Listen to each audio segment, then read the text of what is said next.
നാളെ തുടങ്ങാം, പിന്നെ തുടങ്ങാം എന്ന് പറഞ്ഞ് എത്രയെത്ര കാര്യങ്ങളാണ് നാം മാറ്റിവെക്കാറുള്ളത്. ഇത് നമ്മുടെ ശീലങ്ങളുടെ പ്രശ്നമാണ്. സത്യത്തിൽ ജീവിതം മാറ്റാൻ വലിയ തീരുമാനങ്ങൾ വേണ്ട. ദിവസേന ചെയ്യുന്ന ചെറിയ ശീലങ്ങൾ മതി. ഇന്ന് നിങ്ങൾ കേൾക്കാൻ പോകുന്നത് ലോകമെമ്പാടുമുള്ള കോടിക്കണക്കിന് ആളുകളുടെ ജീവിതം മാറ്റിയ ജെയിംസ് ക്ലിയറിന്റെ അറ്റോമിക് ഹാബിറ്റ്സ് എന്ന പുസ്തകത്തിന്റെ മലയാളം ഓഡിയോ അവതരണമാണ്. നല്ല ശീലങ്ങൾ എളുപ്പത്തിൽ ഉണ്ടാക്കാനും മോശം ശീലങ്ങൾ പതുക്കെ മാറ്റാനും ഈ ഓഡിയോ ബുക്ക് സഹായിക്കും. ജീവിതം മാറണം എന്ന ആഗ്രഹമുണ്ടെങ്കിൽ ഈ ഓഡിയോ ബുക്ക് മുഴുവനായി കേൾക്കുക. നമുക്ക് തുടങ്ങാം. Atomic habits. അധ്യായം 1. ചെറുമാറ്റങ്ങളുടെ മഹാശക്തി. ജീവിതത്തിൽ വലിയ വിജയം നേടാൻ പലരും വലിയ തീരുമാനങ്ങൾ, വലിയ ചുവടുകൾ, പെട്ടെന്നുണ്ടാകുന്ന മാറ്റങ്ങൾ എന്നിവയ്ക്കായി ശ്രമിക്കാറുണ്ട്. എന്നാൽ അറ്റോമിക് ഹാബിറ്റ്സ് എന്ന പുസ്തകം നമ്മെ പഠിപ്പിക്കുന്ന ഒരു വലിയ സത്യമുണ്ട്. വലിയ മാറ്റങ്ങൾ പെട്ടെന്ന് സംഭവിക്കുന്നതല്ല, ചെറുതായി ആരംഭിച്ച് ദിവസേന ശക്തമാകുന്നതാണ്. അറ്റോമിക് എന്ന വാക്കിന് 2 അർത്ഥങ്ങളുണ്ട്. ഒന്നാമത് അത്യന്തം ചെറുത്, രണ്ടാമത് അതിയായ ശക്തിയുള്ളത്. അതുപോലെ തന്നെയാണ് നല്ല ശീലങ്ങളും. ആദ്യം വളരെ ചെറുതായി തോന്നും, വലിയ മാറ്റമൊന്നും ഉണ്ടാക്കുന്നില്ലെന്ന് തോന്നാം. പക്ഷേ സമയം കടന്നു പോകുമ്പോൾ ഈ മാറ്റങ്ങൾ ശക്തിയാർജിച്ചു തുടങ്ങും. ഒരു വ്യക്തി ഓരോ ദിവസവും 1% മാത്രം മെച്ചപ്പെടാൻ ശ്രമിച്ചാൽ എന്താകും ഫലം? ആദ്യം വലിയ വ്യത്യാസമില്ലെന്ന് തോന്നും. പക്ഷേ 1 വർഷം കഴിഞ്ഞാൽ ആ ചെറിയ പുരോഗതി ജീവിതം മുഴുവൻ മാറ്റിമറിക്കുന്ന ശക്തിയാകും. ഇതിനെ കോമ്പൗണ്ടിംഗ് ഇഫക്റ്റ് എന്ന് വിളിക്കുന്നു. ബാങ്കിൽ പലിശ പോലെ നമ്മൾ ദിവസേന ചെയ്യുന്ന ചെറിയ നന്മകൾ ഒരു നിശ്ചിത സമയമെത്തുമ്പോൾ വമ്പിച്ച ഫലങ്ങളായി മാറുന്നു.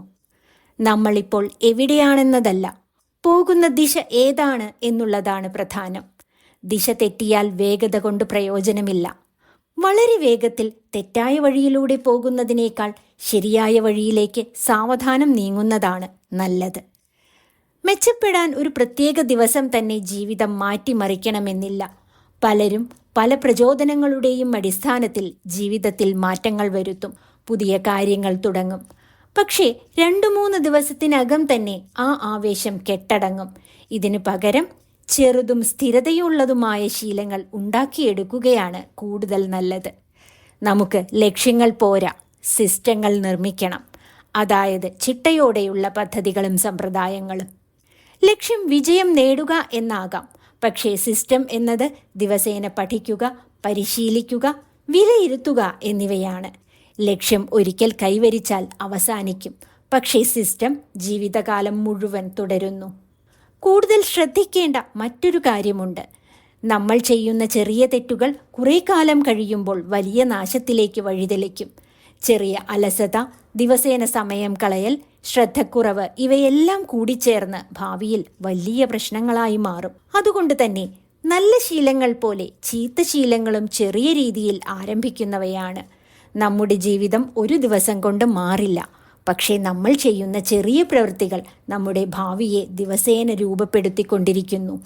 ഇന്ന് നമ്മൾ ചെയ്യുന്ന ചെറിയ പ്രവൃത്തി നാളെയുടെ വിജയത്തിൻ്റെ വിത്താണ്. അധ്യായം 2. ശീലങ്ങൾ നമ്മുടെ തിരിച്ചറിവ് രൂപപ്പെടുത്തുന്നു. നമ്മുടെ ശീലങ്ങൾ നമ്മുടെ ജീവിതഫലത്തെ മാത്രമല്ല, നമ്മളെ തന്നെ മാറ്റുന്നു. മിക്ക ആളുകൾക്കും മാറ്റം വേണമെന്ന ആഗ്രഹം ഉണ്ടാകുമ്പോൾ അവർ ആദ്യം ലക്ഷ്യങ്ങളെയാണ് കാണുന്നത്. ഭാരം കുറയ്ക്കണം, കൂടുതൽ പണം സമ്പാദിക്കണം, ഒരു നല്ല ജോലി നേടണം എന്നിങ്ങനെ നമുക്ക് പല ലക്ഷ്യങ്ങളും ഉണ്ടാകാം. എന്നാൽ ലക്ഷ്യങ്ങൾ മാത്രമല്ല ജീവിതം മാറ്റുന്നത്. യഥാർത്ഥ മാറ്റം സംഭവിക്കുന്നത് നമ്മുടെ സ്വന്തം ചിന്തയിൽ നിന്നാണ്, സ്വയം തിരിച്ചറിയുന്നതിലൂടെയാണ്. ഇതിനെ 3 തലങ്ങളായി വിശദീകരിക്കാം. അനന്തരഫലം അഥവാ ഔട്ട്കം. നമ്മൾ നേടാൻ ആഗ്രഹിക്കുന്ന കാര്യമായിരിക്കും അത്. ഉദാഹരണത്തിന് ഭാരം കുറയ്ക്കുക. പ്രവർത്തന രീതി, പ്രോസസ്. നമ്മൾ ചെയ്യുന്ന പ്രവൃത്തികൾ. ഉദാഹരണത്തിന് വ്യായാമം, ഡയറ്റ് എന്നിവ. സ്വയം തിരിച്ചറിവ്, വ്യക്തിത്വം അഥവാ ഐഡന്റിറ്റി.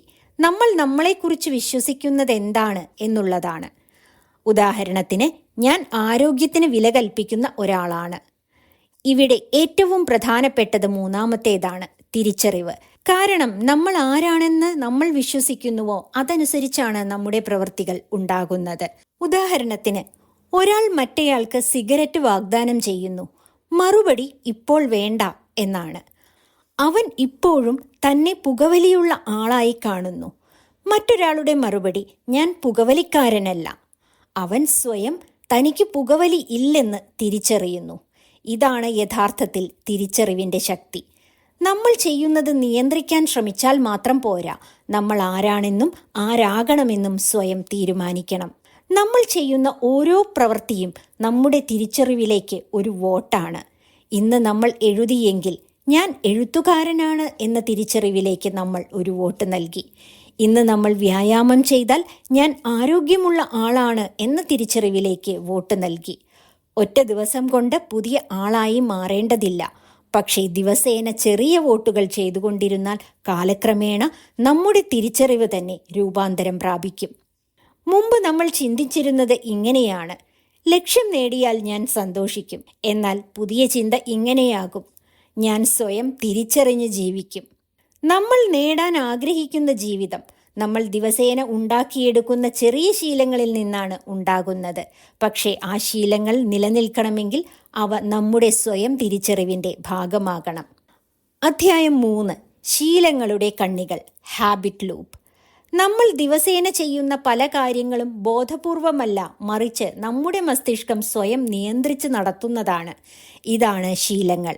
ഓരോ ശീലത്തിനുമുള്ളിൽ 4 ഘട്ടങ്ങളുണ്ട്. 1. സൂചന. എന്തെങ്കിലും ഒരു ഉത്തേജനത്തിന് ഇത് കാരണമാകാം. ഉദാഹരണം, ഫോൺ നോട്ടിഫിക്കേഷൻ ശബ്ദം. രണ്ടാമത്തേത് ആഗ്രഹം, ആ പ്രവൃത്തി ചെയ്യാനുള്ള ആകർഷണം. ആ മെസ്സേജ് എന്തായിരിക്കും എന്ന ചിന്ത. പ്രതികരണം, നാം യഥാർത്ഥത്തിൽ ചെയ്യുന്ന പ്രവൃത്തി. നമ്മൾ ഫോൺ എടുത്ത് നോക്കുന്നു. 4. പ്രതിഫലം, ലഭിക്കുന്ന സന്തോഷം, ആശ്വാസം, സംതൃപ്തി തുടങ്ങിയവ. പുതിയ വിവരം മനസ്സിന് ഒരു ചെറിയ സന്തോഷം നൽകുന്നു. ഈ 4 കാര്യങ്ങളും കണ്ണികൾ പോലെ ബന്ധപ്പെട്ട് ഒരു ലൂപ്പായി പ്രവർത്തിക്കുന്നു. ഇതാണ് ഹാബിറ്റ് ലൂപ്പ്, ശീലചക്രം. ഈ ചക്രം ആവർത്തിച്ചു പ്രവർത്തിക്കുമ്പോൾ ആ പെരുമാറ്റം ശീലമായി മാറുന്നു. മനുഷ്യൻ ശീലങ്ങൾ പിന്തുടരുന്നത് ഫലത്തിനല്ല, അവർ അനുഭവിക്കുന്ന വികാരങ്ങൾക്കാണ്. അത് സന്തോഷമാകാം, ആശ്വാസമാകാം, മടുപ്പ് മാറ്റുന്നതാകാം. ഉദാഹരണത്തിന്, ആളുകൾ ഫോൺ നോക്കുന്നത് വലിയ സന്തോഷത്തിന് വേണ്ടിയല്ല, ബോറടി ഒഴിവാക്കാനാണ്. ഈ അധ്യായം നമ്മോട് പറയുന്നത്, ഒരു ശീലം മാറ്റണമെങ്കിൽ ആദ്യം അതിൻ്റെ സൂചന തിരിച്ചറിയണം, അത് നൽകുന്ന പ്രതിഫലം എന്തെന്ന് മനസ്സിലാക്കണം. ഉദാഹരണത്തിന്, നമ്മൾ സ്ഥിരമായി രാത്രി വൈകി സ്നാക്സ് കഴിക്കുന്നു എന്ന് കരുതുക. അതിൻ്റെ സൂചന രാത്രിയിൽ നമുക്ക് ഉറക്കമില്ലായ്മയുണ്ട്, ആ സമയത്ത് നമുക്ക് മടുപ്പുണ്ടാകുന്നു. ആഗ്രഹമോ, എന്തെങ്കിലും കഴിക്കണം എന്നൊരാഗ്രഹം ആ സമയത്ത് ഉടലെടുക്കുന്നു. പ്രതികരണമോ, നമ്മൾ പോയി സ്നാക്സ് എടുത്ത് കഴിക്കുന്നു. അതിൻ്റെ പ്രതിഫലം എന്താണ്? ആ സമയത്തേക്ക് കുറച്ച് സമാധാനവും രുചിയും സന്തോഷവും ലഭിക്കുന്നു. ഇത് മനസ്സിലായാൽ നമ്മൾക്ക് ശീലം മുഴുവനായും ഇല്ലാതാക്കേണ്ട ആവശ്യമില്ല. അതേ സൂചന ഉപയോഗിച്ച് പുതിയ ആരോഗ്യശീലം നൽകാം. ഉദാഹരണത്തിൽ, രാത്രി നമുക്ക് ബോറടിക്കുന്നു. അപ്പോൾ ചെറുതായി നടക്കാം, ചൂടുവെള്ളം കുടിക്കാം, പുസ്തകങ്ങൾ വായിക്കാം. അപ്പോൾ പുതിയ പ്രതിഫലം സൃഷ്ടിക്കപ്പെടുന്നു. ഈ അധ്യായം ഏറ്റവും ശക്തമായി പഠിപ്പിക്കുന്ന മറ്റൊരു കാര്യമുണ്ട്. നമ്മൾ ശീലങ്ങൾ മാറ്റാൻ ശ്രമിക്കുമ്പോൾ സ്വഭാവമല്ല, മറിച്ച് സിസ്റ്റമാണ് പ്രശ്നമാകുന്നത്. നമുക്ക് മനഃശക്തി ഇല്ലെന്ന് നമ്മൾ കരുതും. പക്ഷേ യാഥാർത്ഥ്യം, നമ്മുടെ ചുറ്റുപാടും ജീവിതക്രമവും നമ്മുടെ ശീലങ്ങളെ നിയന്ത്രിക്കുന്നു. നമുക്ക് എന്ത് തെറ്റാണ് പറ്റുന്നത് എന്നതല്ല, എങ്ങനെ നമ്മുടെ ശീലചക്രം പ്രവർത്തിക്കുന്നു എന്നതാണ് പ്രധാനപ്പെട്ടത്. ശീലങ്ങൾ ഒരു സംവിധാനമാണ്. അതിനെ മനസ്സിലാക്കിയാൽ നമുക്ക് മോശവും ആവശ്യമില്ലാത്തതുമായ ശീലങ്ങൾ നിയന്ത്രിച്ച് നല്ല ശീലങ്ങൾ വളർത്തിയെടുക്കാൻ കഴിയും. അധ്യായം 4: നല്ല ശീലങ്ങൾ വ്യക്തമായതാക്കുക. ഒരു ശീലം ആരംഭിക്കണമെങ്കിൽ അതിൻ്റെ സൂചന നമ്മുടെ കണ്ണിനു മുന്നിൽ ഉണ്ടാകണം. പലപ്പോഴും നമ്മൾ പുതിയ ശീലങ്ങൾ തുടങ്ങാൻ പരാജയപ്പെടുന്നത് കഴിവില്ലാത്തതുകൊണ്ടല്ല, നമ്മൾ ചെയ്യണമെന്നുള്ള കാര്യങ്ങൾ മറക്കുന്നു എന്നതാണ് യഥാർത്ഥ കാരണം. ഉദാഹരണത്തിന്, കൂടുതൽ വെള്ളം കുടിക്കണം എന്ന് പലരും തീരുമാനിക്കും. പക്ഷേ വെള്ളക്കുപ്പി കണ്ണിൽപ്പെടാത്തിടത്ത് വെച്ചാൽ നമ്മളത് മറക്കും. എന്നാൽ കുപ്പി മേശമേൽ വെച്ചാൽ വെള്ളം കുടിക്കൽ സ്വാഭാവികമായി നടക്കും. ഇവിടെ പ്രധാന ആശയം, നമ്മുടെ പരിസരമാണ് നമ്മുടെ പെരുമാറ്റങ്ങളെ നിയന്ത്രിക്കുന്നത്. ശീലങ്ങൾ കാണാവുന്നവ അഥവാ ട്രാൻസ്പാരൻ്റ് ആക്കാനുള്ള പ്രധാന മാർഗങ്ങൾ എന്തൊക്കെയെന്ന് നോക്കാം. 1. ഹാബിറ്റ് സ്റ്റാക്കിംഗ്, ശീലങ്ങൾ അടുക്കിച്ചേർക്കുക. നമ്മൾ ചെയ്യുന്ന ഒരു ശീലത്തിനൊപ്പം പുതിയ ശീലം കൂടി ചേർക്കുക. ഞാൻ X എന്ന കാര്യം ചെയ്ത ശേഷം Y എന്ന കാര്യം ചെയ്യും. ഉദാഹരണത്തിന്, പല്ലു തേച്ച ശേഷം ഞാൻ ഒരു പേജ് വായിക്കും. ചായ കുടിച്ച ശേഷം 5 മിനിറ്റ് ബ്രീത്തിങ് എക്സസൈസ് ചെയ്യും. ഇങ്ങനെ ചെയ്താൽ പുതിയ ശീലത്തിന് പ്രത്യേക സമയം കണ്ടെത്തേണ്ട ആവശ്യമില്ല. അത് സ്വാഭാവികമായി പഴയ ശീലത്തിനൊപ്പം ചേർന്നു പോകും. വ്യക്തമായ പദ്ധതികൾ തയ്യാറാക്കുക. ഞാൻ ഇനി മുതൽ വ്യായാമം ചെയ്യും എന്നത് അവ്യക്തമായ ഒരു തീരുമാനമാണ്. പകരം ഇങ്ങനെ പറയാം: ഞാൻ രാവിലെ 6 മണിക്ക് എൻ്റെ മുറിയിൽ 10 മിനിറ്റ് വ്യായാമം ചെയ്യും. ഇതിൽ സമയവും സ്ഥലവും പ്രവൃത്തിയും, അതിനാൽ സ്ഥിരതയും വ്യക്തതയുമുണ്ട്. പരിസരം ശരിയായി ക്രമീകരിക്കുക. നമ്മൾ വായന തുടങ്ങണമെന്ന് ആഗ്രഹിക്കുന്നുവെങ്കിൽ പുസ്തകങ്ങൾ മേശമേൽ വയ്ക്കുക, മൊബൈൽ ദൂരെ വയ്ക്കുക. വ്യായാമം തുടരണമെങ്കിൽ ഷൂസും ട്രാക്ക് പാൻറ്റും കിടക്കയുടെ അരികിൽ വയ്ക്കുക. ഈ ചെറിയ മാറ്റങ്ങൾ നമ്മുടെ മസ്തിഷ്കത്തിന് സൂചനകൾ നൽകുന്നു. ഇത്തരത്തിലുള്ള വ്യക്തമാക്കൽ എന്തുകൊണ്ടാണ് ശക്തമാകുന്നത്? നമ്മുടെ മസ്തിഷ്കം എപ്പോഴും ഊർജം ലാഭിക്കാനാണ് ശ്രമിക്കുന്നത്. അതിനാൽ എളുപ്പത്തിൽ കാണാൻ കഴിയുന്ന കാര്യങ്ങളിലേക്കാണ് നമ്മുടെ മനസ്സിൻ്റെ ശ്രദ്ധ പോകുന്നത്. നമ്മൾ ഒരു നല്ല ശീലത്തിനായി നമ്മുടെ പരിസരം രൂപകൽപ്പന ചെയ്താൽ അത് കൃത്യമായി നടക്കും. മിക്ക ആളുകളും ചിന്തിക്കുന്നത്, എനിക്ക് ആത്മനിയന്ത്രണമില്ല, ഞാൻ മടിയനാണ്, എനിക്ക് ശക്തിയില്ല എന്നൊക്കെയാണ്. എന്നാൽ നമ്മുടെ ചുറ്റുപാടുകളുടെ കുഴപ്പങ്ങളാണ് പലപ്പോഴും സ്വന്തം പ്രശ്നമായി നമ്മൾ കാണുന്നത്. നമ്മൾ നമ്മളെ മാറ്റാൻ ശ്രമിക്കുന്നത് നിർത്തി നമ്മുടെ ചുറ്റുപാടുകൾ മാറ്റാൻ തുടങ്ങുമ്പോഴാണ് യഥാർത്ഥ മാറ്റം സംഭവിക്കുന്നത്. നല്ല മാറ്റങ്ങൾക്ക് ആവശ്യമായ സൂചനകൾ കൺമുന്നിൽ പ്രദർശിപ്പിക്കുക. മോശം ശീലങ്ങളുടെ സൂചനകൾ കണ്ണിൽ നിന്ന് മാറ്റുക. അപ്പോൾ സ്വാഭാവികമായി ജീവിതം മാറിത്തുടങ്ങും. അധ്യായം 5. നല്ല ശീലങ്ങളെ ആകർഷകമാക്കുക. Make it attractive. മനസ്സിന് സന്തോഷം തരുന്ന കാര്യങ്ങൾ വീണ്ടും ചെയ്യാൻ നമ്മൾ ആഗ്രഹിക്കുന്നു. നമ്മൾ ഒരു ശീലം സ്ഥിരമായി തുടരാൻ ആഗ്രഹിക്കുന്നുവെങ്കിൽ അത് ഇഷ്ടപ്പെടുന്ന അനുഭവമാക്കണം. പലർക്കും വ്യായാമം, വായന, പഠനം തുടങ്ങിയ ശീലങ്ങൾ ബാധ്യത പോലെ തോന്നിക്കുന്നു. അതുകൊണ്ടാണ് അവർ ഇവയെ പൂർണ്ണമായി ഉപേക്ഷിക്കുന്നത്.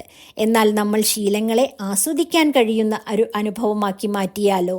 അപ്പോൾ മനസ്സ് തന്നെ നമ്മളെ അതിലേക്ക് എത്തിക്കും. അതൊരു ടെംപ്റ്റേഷൻ ബിൽഡിംഗ്, ആഗ്രഹമുണ്ടാക്കലാണ്. അതായത് ശീലവും ഇഷ്ടവും ചേർന്ന ഒന്നാണ്. നമ്മൾ ഇഷ്ടപ്പെടുന്ന ഒരു കാര്യത്തോടൊപ്പം നമ്മൾ ചെയ്യാൻ മടിക്കുന്ന ഒരു ശീലം ചേർക്കുക എന്നതാണ് ഇതുകൊണ്ട് ഉദ്ദേശിക്കുന്നത്. ഉദാഹരണങ്ങൾ: നടക്കുമ്പോൾ ഇഷ്ടപ്പെട്ട പോഡ്കാസ്റ്റ് കേൾക്കുക, പഠന സമയത്ത് സുഖകരമായ പശ്ചാത്തല സംഗീതം പ്ലേ ചെയ്യുക, വീട് വൃത്തിയാക്കുമ്പോൾ പ്രിയപ്പെട്ട പാട്ടുകൾ കേൾക്കുക.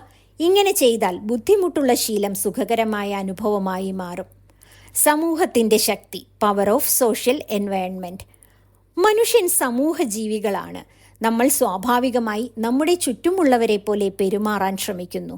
അതുകൊണ്ട് നമ്മൾ ആരോഗ്യമുള്ള ആളുകളുമായി സ്വയം ചെലവിടുന്നുവെങ്കിൽ ആരോഗ്യശീലങ്ങൾ സ്വാഭാവികമാകും. നമ്മൾ വായനാശീലമുള്ളവരോടൊപ്പം ഇരിക്കുന്നുവെങ്കിൽ വായന എളുപ്പമാകും. നമ്മുടെ ചുറ്റുപാടാണ് നമ്മുടെ വ്യക്തിത്വം രൂപീകരിക്കുന്നത്. ഡോപ്പമിൻ എന്ന മോട്ടിവേഷൻ ഹോർമോൺ. നമ്മൾ സന്തോഷം അനുഭവിക്കുന്നത് പ്രതിഫലം കിട്ടിയ ശേഷമല്ല, പകരം പ്രതിഫലം പ്രതീക്ഷിക്കുമ്പോഴാണ്. അതായത് പതിവായി ചെയ്യുന്ന ഒരു കാര്യം പ്രാവർത്തികമാക്കും മുമ്പേ തന്നെ സന്തോഷമുണ്ടാക്കുന്ന കെമിക്കൽ തലച്ചോറ് പുറപ്പെടുവിക്കുന്നു.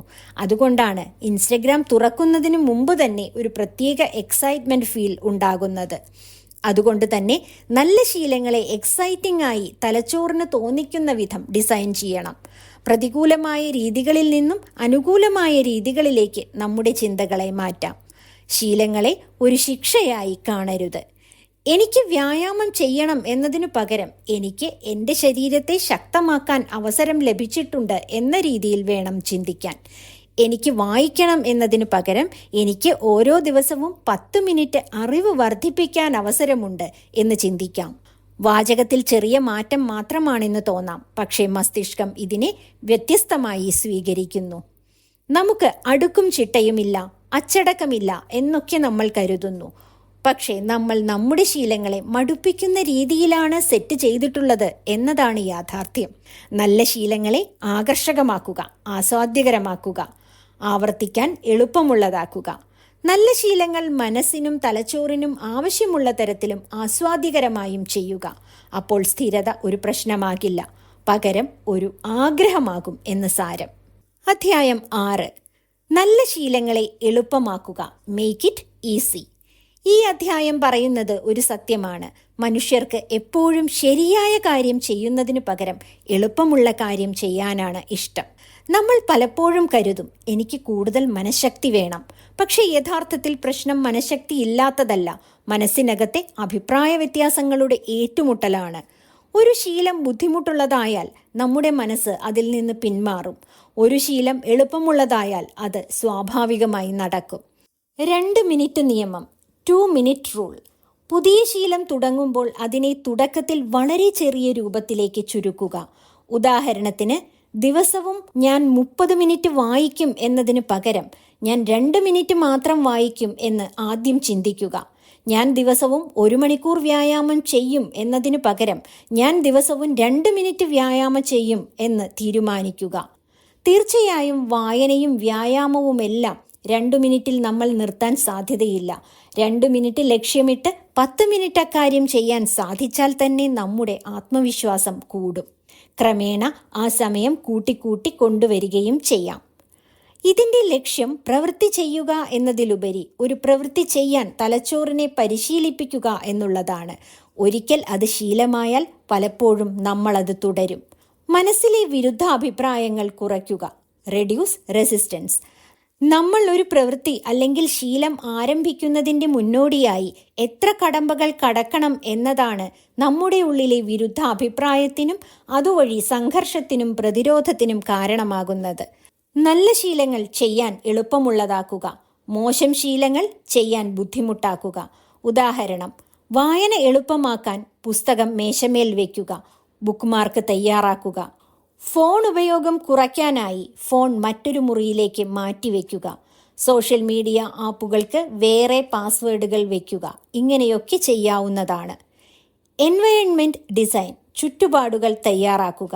നമ്മുടെ ചുറ്റുപാടുകൾ സ്ഥിരമായി ഒരു പെരുമാറ്റ രീതി നിർണ്ണയിക്കുന്നു. നമ്മൾ ഉറങ്ങണോ അതോ പഠിക്കണോ എന്ന് തീരുമാനിക്കുന്നതിൽ നമ്മുടെ റൂമിൻ്റെ അവസ്ഥയ്ക്ക് വലിയ പങ്കുണ്ട്.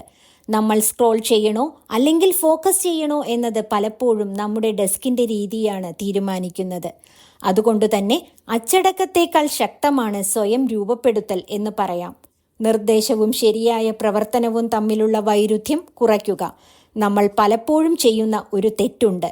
നമ്മൾ പദ്ധതിയിടുന്നതും ചിന്തിക്കുന്നതും അതിനൊരുങ്ങുന്നതും പ്രവൃത്തി പോലെയാണ് തോന്നുക. അവ തലച്ചോറിൻ്റെ നിർദ്ദേശങ്ങൾ മാത്രമാണ്, പക്ഷേ അവ ഫലത്തിലേക്ക് നയിക്കുന്നില്ല. എന്നാൽ യഥാർത്ഥത്തിൽ ഒരു പ്രവൃത്തി ചെയ്യുമ്പോൾ അവിടെ നമ്മൾ മുന്നേറുന്നു. ഒരു പേജ് വായിക്കുക, പുഷപ്പ് ചെയ്യുക, എഴുതി തുടങ്ങുക, പിന്നീട് അത് ആവർത്തിച്ചുകൊണ്ടേയിരിക്കുക. ഈ ആവർത്തനം തുടർന്നു പോവുക. കാട്ടിലൂടെ ഒരു തവണ നടന്നാൽ വഴി ഉണ്ടാകില്ല, പക്ഷേ ദിവസേന നടന്നാൽ ഒരു പാത രൂപപ്പെടും. അതുപോലെ തന്നെയാണ് ശീലങ്ങളും. നല്ല ശീലങ്ങൾക്ക് തടസ്സം കുറയ്ക്കുക, മോശം ശീലങ്ങൾക്ക് തടസ്സം കൂട്ടുക. ചെറിയ രീതിയിൽ തുടങ്ങുക, തുടർച്ചയായി ചെയ്യുക, എങ്കിൽ വിജയം ഉറപ്പ്. അധ്യായം 7. ശീലങ്ങളെ സന്തോഷകരമാക്കുക. Make it satisfying. ഒരു ശീലം അവസാനിപ്പിക്കാതെ തുടരണമെങ്കിൽ അത് ചെയ്തതിന് ശേഷം മനസ്സിൽ നല്ല ഒരു അനുഭവം ഉണ്ടായിരിക്കണം. മനുഷ്യ മസ്തിഷ്കം പ്രവർത്തിക്കുന്നത് വളരെ ലളിതമായ ഒരു നിയമമനുസരിച്ചാണ്. പ്രതിഫലം ലഭിച്ച കാര്യങ്ങൾ വീണ്ടും ചെയ്യാൻ നമ്മുടെ തലച്ചോറ് ആഗ്രഹിക്കും. പ്രയോജനം ലഭിക്കാത്ത കാര്യങ്ങൾ തലച്ചോറ് പെട്ടെന്ന് മറക്കും. അതുകൊണ്ട് തന്നെ നല്ല ശീലങ്ങൾ തുടർച്ചയായി നിലനിർത്താൻ അവ ചെയ്തതിന് ശേഷം ഉടനെ ഒരു പ്രതിഫലം നൽകണം. ഉടൻ ലഭിക്കുന്ന പ്രതിഫലം, ഇമ്മീഡിയറ്റ് റിവാർഡ്. പലപ്പോഴും നല്ല ശീലങ്ങളുടെ ഫലം വളരെ വൈകിയാണ് ലഭിക്കുന്നത്. ഉദാഹരണത്തിന്, വ്യായാമത്തിൻ്റെ ഫലം ആഴ്ചകൾക്ക് ശേഷമായിരിക്കും ലഭിക്കുക. ആരോഗ്യകരമായ ഭക്ഷണത്തിൻ്റെ ഫലം ദിവസങ്ങൾക്ക് ശേഷമായിരിക്കും ലഭിക്കുക. പക്ഷേ ചീത്ത ശീലങ്ങളുടെ സന്തോഷം പലപ്പോഴും ഉടൻ ലഭിക്കാറുണ്ട്. ഈ സ്ഥിരതയില്ലായ്മയെ മറികടക്കാൻ നമ്മൾ തന്നെ ചെറിയ പ്രതിഫലങ്ങൾ ഉടനുടൻ ഉണ്ടാക്കാൻ ശ്രമിക്കുന്നത് നല്ലതാണ്. ശീലങ്ങൾ അല്ലെങ്കിൽ പതിവുകൾ ട്രാക്ക് ചെയ്യുക. ഇങ്ങനെ ശീലങ്ങൾ കൃത്യമായി ട്രാക്ക് ചെയ്യുന്നതിന് വളരെയധികം പ്രാധാന്യമുണ്ട്. നമ്മൾ ചെയ്യുന്ന ഓരോ നല്ല ശീലവും കലണ്ടറിൽ അടയാളപ്പെടുത്തുക. ഒരു ബോക്സ് നിറം കൊടുക്കുക. ഇതിന് സഹായകമായ മൊബൈൽ ആപ്പുകൾ ഉപയോഗിക്കുക. ഇത് നമുക്ക് ലഭിക്കുന്ന പ്രതിഫലത്തെ കാണാൻ കഴിയുന്ന ഒരു കാര്യമാക്കി മാറ്റുന്നു. നമുക്ക് പുരോഗതിയുണ്ട് എന്ന ഒരു സന്തോഷം ഇവ നൽകും. Never miss twice. 2 തവണ നഷ്ടപ്പെടുത്താതിരിക്കുക എന്ന നിയമം. ജീവിതം എപ്പോഴും സ്ഥിരതയുള്ളതാകണമെന്നില്ല. ഒരു ദിവസം നമ്മൾ ശീലം പാലിക്കാതിരിക്കാം, അത് മനുഷ്യ സഹജമാണ്. പക്ഷെ 2 ദിവസം തുടർച്ചയായി ശീലം മുടക്കരുത്. ഒരു ദിവസം വ്യായാമം ഒഴിവാക്കിയാൽ അടുത്ത ദിവസം തീർച്ചയായും അത് ചെയ്യാൻ ശ്രമിക്കുക. പൂർണ്ണതയല്ല, തിരിച്ചുവരവാണ് പ്രധാനം. അക്കൗണ്ടബിലിറ്റി, മറ്റുള്ളവരോട് വിശദീകരിക്കേണ്ട ഉത്തരവാദിത്തം. നമ്മൾ ഒറ്റയ്ക്ക് തീരുമാനങ്ങൾ എടുത്താലും അവ പാലിക്കണമെന്നില്ല. എന്നാൽ അത് മറ്റുള്ളവരോട് പറഞ്ഞാലോ? ഉദാഹരണത്തിന്, ഇന്ന് ഞാൻ വീട് വൃത്തിയാക്കും എന്ന് കൂടെ താമസിക്കുന്നയാളോട് നമ്മൾ പറയുന്നു. നമ്മൾ അത് ചെയ്യാതിരുന്നാൽ അയാൾ നമ്മളെ ചോദ്യം ചെയ്യുമോ എന്നൊരു പേടി നമുക്കുണ്ടാകും. പുറമേ നിന്നുള്ള ഈ സമ്മർദ്ദം നമ്മളെ ആ ജോലി ചെയ്യാൻ നിർബന്ധിതമാക്കും. എന്നാൽ ഈ സമ്മർദ്ദം നമ്മെ മോശമായി ബാധിക്കാതെയും നോക്കണം. ഇത് ചെയ്തില്ലെങ്കിൽ ഞാൻ എന്നെ ശിക്ഷിക്കും എന്ന ചിന്താഗതിയല്ല, ഇത് ചെയ്താൽ ഞാൻ എന്നെ ആദരിക്കും എന്ന ചിന്തയാണ് വേണ്ടത്. ഗുണപരമായ സ്വയം ശക്തിപ്പെടുത്തലുകളാണ് പ്രധാനം. ഒരു നല്ല പ്രവൃത്തി ചെയ്താലുടൻ ചെറിയ സന്തോഷങ്ങൾ സ്വയം നൽകുക. അതിനെ തലച്ചോറ് ഇഷ്ടപ്പെടുന്ന അനുഭവമാക്കുക. അപ്പോൾ നമ്മുടെ ശീലങ്ങൾ സ്വാഭാവികമായി സ്ഥിരതയുള്ളതാകും. അധ്യായം 8. മോശം ശീലങ്ങളെ അദൃശ്യമാക്കുക. Make it invisible. നല്ല ശീലങ്ങൾ സൃഷ്ടിക്കുന്നതിനേക്കാൾ എളുപ്പമാണ് ചിലപ്പോൾ മോശം ശീലങ്ങൾ തടയുന്നത്. അവയുടെ സൂചനകൾ നമ്മുടെ ജീവിതത്തിൽ നിന്ന് നീക്കം ചെയ്താൽ മാത്രം മതിയാകും. നമ്മളൊരു മോശം ശീലം ചെയ്യുന്നത് സ്വഭാവദൂഷ്യം കൊണ്ടല്ല. അത് ചെയ്യാൻ നമ്മെ പ്രേരിപ്പിക്കുന്ന കാര്യങ്ങൾ നമ്മുടെ ചുറ്റുപാടിൽ ഉണ്ടാകുന്നതാണ് കാരണം. ഉദാഹരണം, നമ്മുടെ മേശമേൽ ഫോൺ വച്ചിരിക്കുന്നു. ഇടയ്ക്കിടെ നമ്മൾ അറിയാതെ അത് തുറക്കും. ഇവിടെ പ്രശ്നം മനസ്സിൻ്റെയല്ല, കാഴ്ചയുടേതാണ്. സൂചനാ പ്രദർശന സിദ്ധാന്തം. ഒരു ശീലം ശക്തമാകുന്നത് അത് നമ്മൾ എത്ര അധികം കാണുന്നു, ഓർക്കുന്നു, അനുഭവിക്കുന്നു എന്നതിനെയൊക്കെ ആശ്രയിച്ചാണ്. നമ്മൾ ദിവസവും ചിപ്സ് കാണുന്നു, ചോക്ലേറ്റ് കാണുന്നു, സോഷ്യൽ മീഡിയ നോട്ടിഫിക്കേഷൻസ് കാണുന്നു. നമ്മുടെ തലച്ചോറിന് ഇത് ഒരു സ്ഥിരമായ ക്രമം ഉണ്ടാക്കി കൊടുക്കുന്നു. അപ്പോൾ നമ്മൾ ആകാംക്ഷയോടെ തന്നെ അത് അന്വേഷിക്കാൻ തുടങ്ങും. അതുകൊണ്ട് തന്നെ ആദ്യ നിയമം, ചില കാര്യങ്ങൾ കാഴ്ചയിൽ നിന്നും മാറ്റിയാൽ ആഗ്രഹം തന്നെ കുറയും. ജീവിതത്തിൽ ഇവ എങ്ങനെ പ്രയോഗിക്കാം? ഫോൺ ഉപയോഗം കുറയ്ക്കണമെങ്കിൽ ഫോൺ പഠിക്കുന്ന അല്ലെങ്കിൽ ജോലി ചെയ്യുന്ന മുറിയിൽ വെക്കരുത്. ചാർജർ വേറെ മുറിയിൽ വെക്കുക. പോഷകാംശം കുറഞ്ഞ ആഹാരം, ജങ്ക് ഫുഡ് ഒഴിവാക്കണമെങ്കിൽ അത് അടുക്കളയിൽ കാണുന്ന സ്ഥലത്തു നിന്നും മാറ്റിവെക്കുക. പോഷകമൂല്യമുള്ള ആഹാരം നമുക്ക് മുന്നിൽ വെക്കുക. നെറ്റ്ഫ്ലിക്സ് കാണുന്നത് കുറയ്ക്കണമെങ്കിൽ TV റിമോട്ട് മാറ്റിവെക്കുക, അല്ലെങ്കിൽ ആപ്പ് ലോഗൌട്ട് ചെയ്യുക. Environment is stronger than motivation. സാഹചര്യങ്ങളാണ് പ്രചോദനത്തേക്കാൾ ശക്തം. നമ്മുടെ പരിസരത്തിന് നമ്മുടെ മനസ്സിനേക്കാൾ ശക്തിയുണ്ട്. നമ്മൾ ഓരോ തവണയും സ്വയം നിയന്ത്രണം പുലർത്തണമെന്നില്ല. നമ്മൾ തന്നെ പരാജയപ്പെടേണ്ട സാഹചര്യം ഇല്ലാതാക്കുകയാണ് വേണ്ടത്.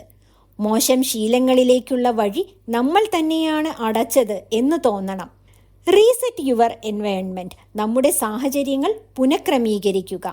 അതേ റൂമിലിരുന്ന് അതേ ഫോണുമായി ഞാൻ ഡിസിപ്ലിൻ പഠിക്കും എന്ന് പലർക്കും തോന്നും. എന്നാൽ അത് വേണ്ട. നമ്മുടെ ചുറ്റുപാടിൽ ചെറിയ മാറ്റങ്ങൾ വരുത്തുക. ഡെസ്ക് പുനഃക്രമീകരിക്കുക, ബെഡ് സൈഡ് ടേബിൾ മാറ്റി ക്രമീകരിക്കുക, ഡിജിറ്റൽ സ്പേസ് ക്ലീൻ ചെയ്യുക, ഹോം സ്ക്രീനിൽ അഡിക്ഷൻ ഉണ്ടാക്കുന്ന ആപ്പുകൾ കാഴ്ചയിൽ നിന്നും മാറ്റുക. പകരം സ്ക്രീനിൽ ബുക്സ്, നോട്ട്സ്, ഹാബിറ്റ് ട്രാക്കർ ആപ്പുകൾ തുടങ്ങിയവ വയ്ക്കുക. മോശം ശീലങ്ങൾ നശിക്കുന്നില്ല. അവയെ ഉണർത്തുന്ന സൂചനകൾ ഇല്ലാതാകുമ്പോൾ അവയെ നാം മറക്കുന്നു. മോശം ശീലങ്ങളുടെ സൂചനകൾ അകറ്റുക, ചുറ്റുപാട് പുനഃക്രമീകരിക്കുക. മനഃശക്തിയെയല്ല, പകരം കാഴ്ചയെ നിയന്ത്രിക്കുക. കണ്ണിൽ പെടാതിരിക്കുമ്പോൾ പല പ്രലോഭനങ്ങളും കുറയും. അങ്ങനെ ആഗ്രഹം കുറയും, ചീത്ത ശീലങ്ങൾ ഇല്ലാതാകും. അധ്യായം 9. മോശം ശീലങ്ങളെ അനാകർഷകമാക്കുക. Make it unattractive. ഒരു ശീലം നമ്മൾ തുടർച്ചയായി ചെയ്യുന്നത് നമുക്കിഷ്ടപ്പെടുന്ന രീതിയിൽ നമ്മുടെ മനസ്സ് അതിനെ ചിത്രീകരിക്കുന്നത് കൊണ്ടാണ്. നമ്മുടെ തലച്ചോറ് ചില മോശം ശീലങ്ങളെപ്പോലും ഫലമുള്ളതും തൃപ്തികരവുമായി കാണും. ഉദാഹരണത്തിന്, പുകവലി സമ്മർദ്ദം കുറയ്ക്കുന്നതായി തോന്നിക്കുന്നു. ജങ്ക് ഫുഡ് പെട്ടെന്നൊരു സന്തോഷം തരുന്നതും രുചിയെ തൃപ്തിപ്പെടുത്തുന്നതുമായി തോന്നിക്കുന്നു. പക്ഷേ യഥാർത്ഥത്തിൽ ഇവയെല്ലാം അല്പനേരത്തേക്ക് സന്തോഷം തരുന്നതും എന്നാൽ ദീർഘകാലത്തേക്ക് ദോഷകരവുമാണ്. ഈ അധ്യായത്തിൻ്റെ പ്രധാന ലക്ഷ്യം നമ്മുടെ തലച്ചോറിനെ ഒന്ന് റീസെറ്റ് ചെയ്യുക എന്നുള്ളതാണ്. മോശം ശീലങ്ങളെ മടുപ്പുണ്ടാക്കുന്നതും അനാകർഷകവുമായി കാണാൻ തലച്ചോറിനെ പരിശീലിപ്പിക്കാം. ചിന്താഗതിയും കാഴ്ചപ്പാടും മാറ്റുക. എനിക്ക് സിഗരറ്റ് ഒഴിവാക്കണം എന്നാണ് മിക്ക ആളുകളും ചിന്തിക്കുന്നത്. അതിനു പകരം എനിക്ക് എൻ്റെ ശരീരത്തിന് വിഷം കൊടുക്കാൻ താല്പര്യമില്ല എന്ന് ചിന്തിക്കാം. മോശം ശീലങ്ങളുടെ ദോഷങ്ങളെ കൃത്യമായി മനസ്സിൽ കാണുക. ഉദാഹരണത്തിന്, ജങ്ക് ഫുഡ് കഴിക്കുന്നത് പൊണ്ണത്തടിക്കും ഹൃദയ സംബന്ധമായ രോഗങ്ങൾക്കും കാരണമാകുന്നു. സോഷ്യൽ മീഡിയ അഡിക്ഷൻ ഫോക്കസ് പോകാനും സമയം നഷ്ടപ്പെടുത്താനും കാരണമാകുന്നു. ഇത് അശുഭചിന്തയല്ല, മറിച്ച് യാഥാർത്ഥ്യത്തെക്കുറിച്ചുള്ള കൃത്യമായ ധാരണയാണ്. ദുശ്ശീലങ്ങളിലെ താത്കാലിക സന്തോഷം കാണുന്നതിന് പകരം അതുകൊണ്ടുണ്ടാകുന്ന ദോഷങ്ങൾ കാണാൻ മനസ്സിനെ തയ്യാറെടുപ്പിക്കുക. സാധാരണയായി നമുക്ക് ഒരു അഡിക്ഷൻ ഉണ്ടായാൽ നമ്മുടെ ശരീരത്തിൽ ഡോപ്പമൈൻ ഉണ്ടാകും. അതുകൊണ്ട് നമുക്കൊരു കാര്യത്തിൽ അഡിക്ഷൻ ഉണ്ടാകുന്നു എന്ന് തോന്നിയാൽ അതിൻ്റെ ദോഷവും ബുദ്ധിമുട്ടും നമ്മുടെ മനസ്സിനെ തന്നെ പറഞ്ഞു മനസ്സിലാക്കി അത് ഒഴിവാക്കാൻ ശ്രമിക്കാം. അങ്ങനെ നമുക്ക് ചെയ്യാൻ കഴിഞ്ഞാൽ നമ്മുടെ ആത്മാഭിമാനം കൂടുകയേ ഉള്ളൂ. കൾച്ചറൽ കണ്ടീഷനിങ്, സാമൂഹികമായ പരുവപ്പെടുത്തൽ. നമ്മുടെ പല ശീലങ്ങളും നമ്മൾ സ്വയം തിരഞ്ഞെടുത്തതല്ല. സമൂഹം നമ്മെ പഠിപ്പിക്കുന്ന ചില കാര്യങ്ങളുണ്ട്. ആഘോഷത്തിന് മദ്യം വിളമ്പണമെന്നതും പുകവലി പ്രായപൂർത്തിയായവരെ സംബന്ധിച്ച് അഭിമാനമാണെന്നും അമിതാധ്വാനം വിജയത്തിന് കാരണമാകുന്നു എന്നൊക്കെയാണ് സമൂഹം നമ്മെ പറഞ്ഞു പഠിപ്പിച്ചിട്ടുള്ളത്. പക്ഷേ കാര്യങ്ങൾ കൃത്യമായും യുക്തിസഹമായും ചിന്തിക്കുന്ന ആളുകൾ ഇവയെല്ലാം ചോദ്യം ചെയ്യുന്നു. ഞാൻ ഇത് ഉപേക്ഷിക്കുന്നു എന്നതിന് പകരം ഞാൻ എൻ്റെ ജീവിതം മെച്ചപ്പെടുത്തുന്നു എന്ന രീതിയിൽ ചിന്തിക്കുന്നതും പ്രവർത്തിക്കുന്നതുമാണ് നല്ലത്. നമ്മൾ എന്തെങ്കിലും ഉപേക്ഷിക്കുകയല്ല, നമ്മുടെ ഭാവി സുരക്ഷിതമാക്കുകയാണ്. ഇതാണ് ആത്മവിശ്വാസം വർദ്ധിപ്പിക്കുന്ന വഴി. ഇതിനായി പ്രായോഗിക പരിശീലനങ്ങൾ ചെയ്തു നോക്കാം. നമ്മുടെ ഒരു മോശം ശീലം, അതുകൊണ്ടുണ്ടാകുന്ന താൽക്കാലിക സന്തോഷം, അത് തൻ്റെ ജീവിതത്തിൽ എത്രമാത്രം ഹാനികരമാണ് എന്നുള്ള കാര്യം, ഇതെല്ലാം ഒരു പേപ്പറിൽ എഴുതുക. പിന്നീട് നമുക്ക് അതനുസരിച്ച് മനസ്സിനെയും തലച്ചോറിനെയും മാറ്റിയെടുക്കാം. മോശം ശീലങ്ങളെ ആകർഷണീയമാക്കുന്നത് നിർത്തുക, അവയുടെ ദോഷഫലങ്ങൾ മനസ്സിൽ പതിപ്പിക്കുക. അപ്പോൾ നമ്മുടെ തലച്ചോറ് തന്നെ അവയെ തള്ളിക്കളയാൻ തുടങ്ങും. അധ്യായം 10. മോശം ശീലങ്ങളെ ബുദ്ധിമുട്ടാക്കുക. Make it difficult. നമ്മൾ ഒഴിവാക്കാൻ ആഗ്രഹിക്കുന്ന ശീലങ്ങൾ നമ്മൾ എളുപ്പത്തിൽ ചെയ്യാൻ കഴിയുന്ന സാഹചര്യത്തിലാണ് നടക്കുന്നത്. അവയെ ബുദ്ധിമുട്ടാക്കുമ്പോൾ അതേ ശീലങ്ങൾ സ്വാഭാവികമായി കുറയുന്നു. ഇതിനായി നമുക്ക് അസാമാന്യ മനഃശക്തി വേണമെന്ന് പലർക്കും തോന്നും. എന്നാൽ അവയെ പ്രയാസമുള്ളതാക്കിയാൽ മതി. ഒരു ശീലം ചെയ്യാൻ ഒരു സ്റ്റെപ്പ് മതിയെങ്കിൽ ആ പ്രവൃത്തി നടക്കാൻ എളുപ്പമാണ്. എന്നാൽ 5 സ്റ്റെപ്പ് വേണമെങ്കിലോ കുറച്ചുകൂടി പ്രയാസമായിരിക്കും, അല്ലേ? അപ്പോൾ നമ്മൾ ഒന്ന് മടിക്കും. അതിനാൽ നല്ല ശീലങ്ങൾ എളുപ്പമുള്ളതാക്കുക, ദുശ്ശീലങ്ങൾ പ്രയാസകരമാക്കുക. ഇവയെല്ലാം ജീവിതത്തിൽ പ്രായോഗികമാക്കാം. സോഷ്യൽ മീഡിയ അഡിക്ഷൻ കുറയ്ക്കാൻ ഓരോ തവണയും ആപ്പുകൾ ലോഗൌട്ട് ചെയ്യുക. പാസ്വേഡുകൾ ബുദ്ധിമുട്ടുള്ളതാക്കുക. എപ്പോഴും നോക്കാനിടയുള്ള ആപ്പുകൾ ഹോം സ്ക്രീനിൽ നിന്ന് ഒഴിവാക്കുക. ജങ്ക് ഫുഡ് ഒഴിവാക്കാൻ സ്നാക്സ് വീട്ടിൽ വാങ്ങാതിരിക്കുക, അല്ലെങ്കിൽ എടുക്കാൻ വളരെ ബുദ്ധിമുട്ടുള്ള സ്ഥലത്ത് സൂക്ഷിക്കുക. നമ്മൾ വളരെ വിശന്നിരിക്കുമ്പോൾ കബോർഡ് തുറക്കാൻ പോലും ബുദ്ധിമുട്ടാണെങ്കിൽ നമ്മുടെ മനസ്സ് അവ ഒഴിവാക്കാം എന്ന് കരുതുന്നു. ഉത്തരവാദിത്തത്തോടെയുള്ള പരിഹാരങ്ങളാണിത്. ഭാവിയിലെ നമ്മളെ ഇപ്പോഴേ തന്നെ നിയന്ത്രിക്കുന്ന ഒരു സംവിധാനം. പഠിക്കാതെ സോഷ്യൽ മീഡിയ തുറന്നാൽ തനിയെ ബ്ലോക്ക് ആകുന്ന ആപ്പുകൾ ഇൻസ്റ്റാൾ ചെയ്യുക. ATM കാർഡ് വീട്ടിൽ വെച്ച് ചെലവ് നിയന്ത്രിക്കുക. ജിമ്മിൽ മെമ്പർഷിപ്പ് എടുത്ത് ആദ്യമേ പൈസ അടയ്ക്കുക. ഇതുവഴി ഭാവിയിൽ നമ്മൾ എടുത്തേക്കാവുന്ന തെറ്റായ തീരുമാനങ്ങൾ ഇപ്പോൾ തന്നെ ബ്ലോക്ക് ചെയ്യപ്പെടുന്നു. നല്ല ശീലങ്ങൾ സ്വയം ഉണ്ടാക്കുക. നമുക്ക് എല്ലാം ഓർത്തു ചെയ്യാൻ കഴിയില്ല, പക്ഷേ പദ്ധതികൾ സ്വയം ഉണ്ടാക്കാം. ഉദാഹരണങ്ങൾ: സേവിങ്സിനെ ഓട്ടോ ഡെബിറ്റായി സെറ്റ് ചെയ്യുക. ഡെയിലി റിമൈൻഡേഴ്സ് സെറ്റ് ചെയ്യുക. നമ്മുടെ ഭാവി നമ്മൾ തന്നെ ഡിസൈൻ ചെയ്യണം. നമ്മൾ ഇന്ന് അലസരാണ് എന്ന് കരുതുന്നത് തെറ്റാണ്. നമ്മൾ ഇന്നിനെ ശരിയായ രീതിയിൽ രൂപകൽപ്പന ചെയ്താൽ നാളെ നമുക്ക് ശരിയായ വഴി തിരഞ്ഞെടുക്കാൻ എളുപ്പമാകും. നമ്മുടെ ഭാവിയെ നിയന്ത്രിക്കുകയല്ല, കൃത്യമായി രൂപപ്പെടുത്തുകയാണ് വേണ്ടത്. അതിനാൽ ദുശ്ശീലങ്ങളിലേക്കുള്ള വഴി ബുദ്ധിമുട്ടാക്കുക. അത്തരം പ്രവൃത്തികളിൽ കൂടുതൽ സ്റ്റെപ്പുകൾ കൂട്ടിച്ചേർക്കുക. നമ്മുടെ പ്രവൃത്തികൾ കൃത്യമായി രൂപപ്പെടുത്തുക. അധ്യായം 11. മോശം ശീലങ്ങളെ സന്തോഷകരമല്ലാതാക്കുക. Make it അൺസാറ്റിസ്ഫൈയിങ്. നമ്മൾ സമൂഹത്തിൻ്റെ അംഗീകാരത്തെ വളരെയധികം വിലമതിക്കുന്നവരാണ് എന്ന് നമ്മൾ നേരത്തെ തന്നെ ചർച്ച ചെയ്തല്ലോ. അതിനാൽ മറ്റുള്ളവരുടെ മുന്നിൽ നമ്മൾ എടുക്കുന്ന വാഗ്ദാനങ്ങളും തീരുമാനങ്ങളും കൂടുതൽ ശക്തമാണ്. മിക്കപ്പോഴും നമ്മൾ സ്വയം നൽകുന്ന വാഗ്ദാനങ്ങൾ ലംഘിക്കാനിടയുണ്ട്. പക്ഷേ മറ്റുള്ളവരോട് പറഞ്ഞ വാക്ക് തെറ്റിക്കാൻ നമ്മളൊന്ന് മടിക്കും. ഈ സൈക്കോളജി നമുക്ക് ജീവിത വിജയത്തിനായി ഉപയോഗിക്കാം. ഉത്തരവാദിത്ത പങ്കാളി, അക്കൗണ്ടബിലിറ്റി പാർട്ട്ണർ. നമുക്ക് വിശ്വസനീയനായ ഒരു വ്യക്തിയെ കണ്ടെത്തുക. നമ്മൾ ചെയ്യാൻ പോകുന്ന ഒരു പ്രവൃത്തി അല്ലെങ്കിൽ ശീലത്തെക്കുറിച്ച് അവരോട് വ്യക്തമായി പറയുക. ഞാൻ ദിവസവും 10 മിനിറ്റ് വായിക്കും. ഞാൻ രാത്രി 9 മണിക്ക് ഫോൺ മാറ്റിവെക്കും. ഇതിനുശേഷം നമ്മൾ ഇത് ചെയ്തില്ലെങ്കിൽ അവർ നമ്മോട് ചോദിക്കും എന്നൊരു ഭയം നമ്മുടെ ഉള്ളിൽ ഉടലെടുക്കുന്നു. ഈ ചോദ്യങ്ങൾ തന്നെയാണ് നമ്മുടെ തലച്ചോറിനെ ശരിയായ പാതയിലേക്ക് നയിക്കുന്നത്. ഹാബിറ്റ് കോൺട്രാക്ട്, ശീലക്കരാർ. എന്താണ് ഹാബിറ്റ് കോൺട്രാക്ട്? നമ്മളും ഒരു സുഹൃത്തും തമ്മിൽ ഒരു കരാർ ഉണ്ടാക്കുന്നു. ഞാൻ ഇത് ചെയ്തില്ലെങ്കിൽ 100 രൂപ പിഴ നൽകും. ഇതൊരു നെഗറ്റീവ് റിവാർഡ് സിസ്റ്റമാണ്. തലച്ചോറിന് ഇത് ഒട്ടും ഇഷ്ടമല്ല. അതുകൊണ്ട് ആ ശീലം തെറ്റിക്കാതിരിക്കാൻ നമ്മൾ ശ്രമിക്കും. പെയിൻഫുൾ കോൺസിക്വൻസസ്, വേദനയുടെ ശക്തി. ഈ ലോകത്തിൽ നമ്മളെ ഏറ്റവും ശക്തമായി നിയന്ത്രിക്കുന്നത് സന്തോഷത്തേക്കാൾ വേദനകളാണ്.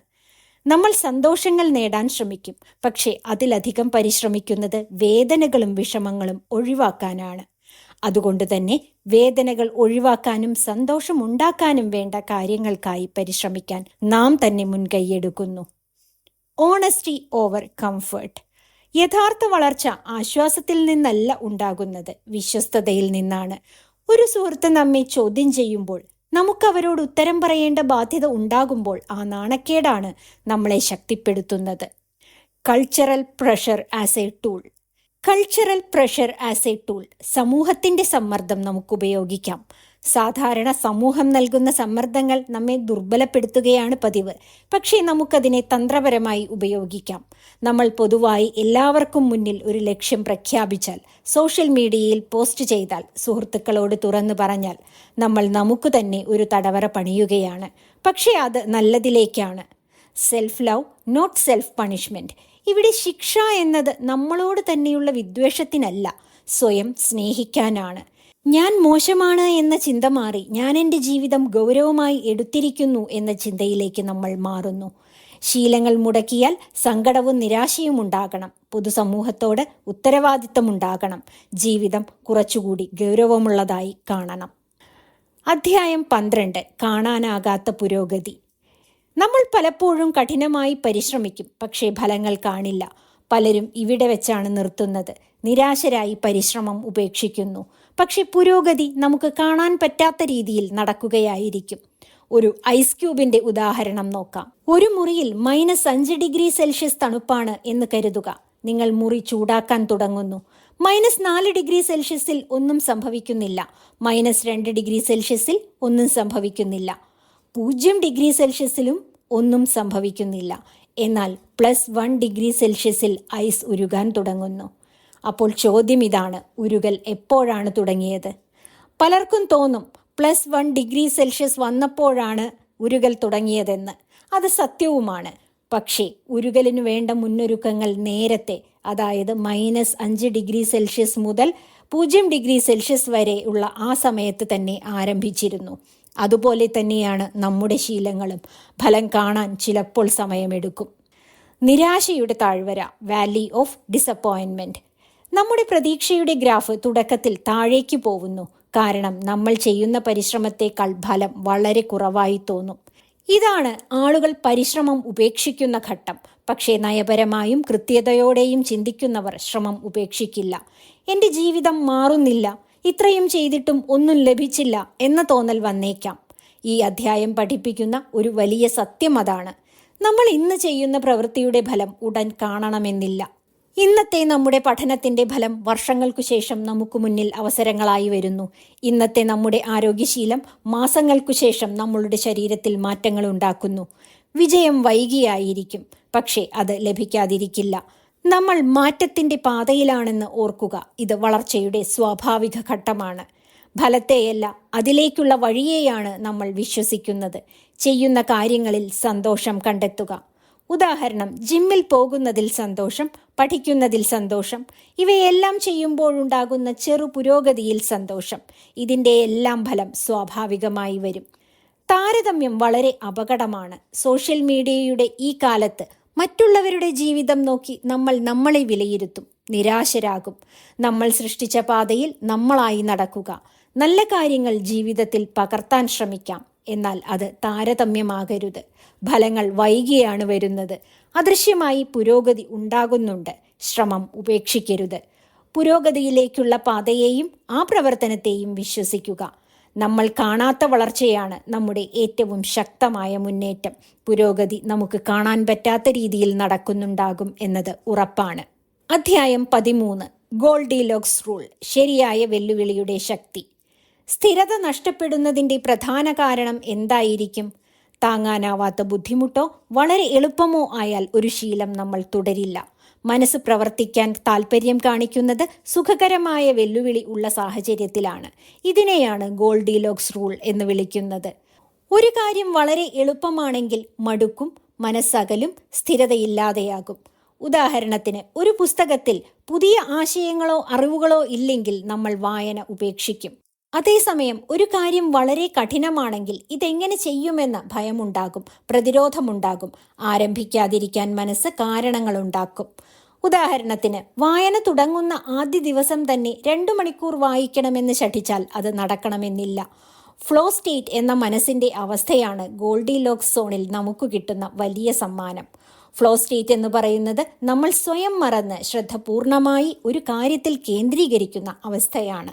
നമ്മുടെ കഴിവിനോട് ചേർന്നു പോകുന്ന വെല്ലുവിളികളെ നമ്മൾ സ്വീകരിക്കാവൂ. How to apply Goldilocks rule. ശീലത്തിൻ്റെ ബുദ്ധിമുട്ട് പതിയെ കൂട്ടുക. ചെറിയ വിജയങ്ങൾ ആഘോഷിക്കുക.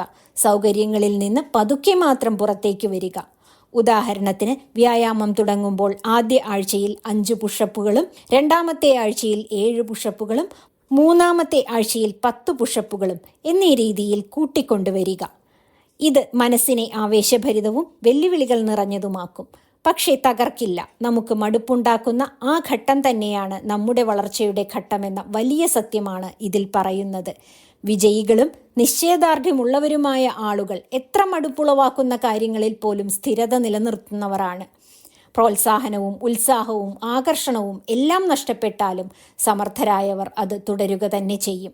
സാധാരണക്കാർ മടുത്ത് എല്ലാം നിർത്തും. നമ്മുടെ സ്വന്തം സിസ്റ്റം ആയിരിക്കണം നമ്മെ നിയന്ത്രിക്കുന്നത്, നമ്മുടെ മാനസികാവസ്ഥയാകരുത്. ശരിയായ ചലഞ്ച് കണ്ടെത്തുക. മടുപ്പ് വന്നാലും തുടരുക. പുരോഗതി മിതമായും ക്രമാനുഗതമായും നേടുക.